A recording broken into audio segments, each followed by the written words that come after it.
Имаме сериозни активности во делот на поврзувањето на патната инфраструктура со Бугарија и до средината на 2023 година ќе имаме делумно проширена и целосно обновена патна врска. Напролет започнува градбата на првите две делници за железничко, а веќе во текот на наредната недела ќе биде договорена средба за разгледување на можностите за авионско поврзување меѓу Скопје и Софија, вели во интервју за БНТ министерот за транспорт и врски Благој Бочварски.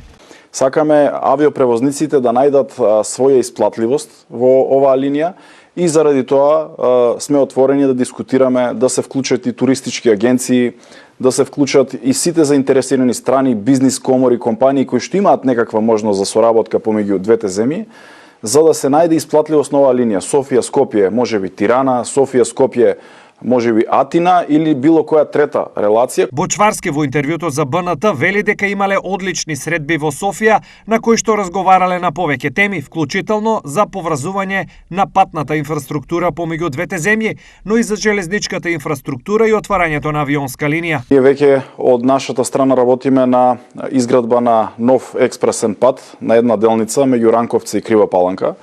Тоа е сериозна патна врска на една многу тешка делница, каде што веќе работите се движат добро и очекуваме втора половина, односно средината на 23 година да го завршиме овој дел. Паралелно со тоа вршиме и рехабилитација на целата патна врска од Куманово кон границата со Бугарија. Секое подобрување на патната врска помеѓу двете земји според Бочварски значи и развој на економијата, развој на бизнис секторот, поврзување на компаниите, поврзување на граѓаните од двете страни на границата. Една од темите исто така која што ја дискутиравме е граничниот премин Клепало кај Берово, што значи дека тоа е уште една многу важна тема за поврзување или конекција помеѓу граѓаните. И тука имаме серија на мерки и чекори кои што бугарската страна пред се треба да ги превземе за поврзување на и отворање на уште еден граничен премин помеѓу двете земји.